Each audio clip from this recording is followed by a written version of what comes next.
ఒక కాకి చాలా దాహంగా ఉంది. నీరు కోసం అది ఎక్కడికక్కడ వెతుకుతోంది. ఎండ చాలా ఎక్కువగా ఉంది. కాకి చాలా అలసిపోయింది.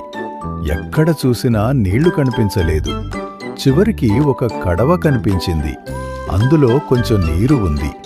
కాకి చాలా సంతోషించింది. కాని నీరు చాలా లోపల ఉంది. కాకి తన ముక్కుతో నీటిని తాగలేకపోయింది. ఇప్పుడు నేను ఏమీ చెయ్యాలి అని ఆలోచించింది. అప్పుడే కాకికి ఒక మంచి ఆలోచన వచ్చింది. చిన్న చిన్న రాళ్లు తీసుకుని కడవలో వేయటం ప్రారంభించింది.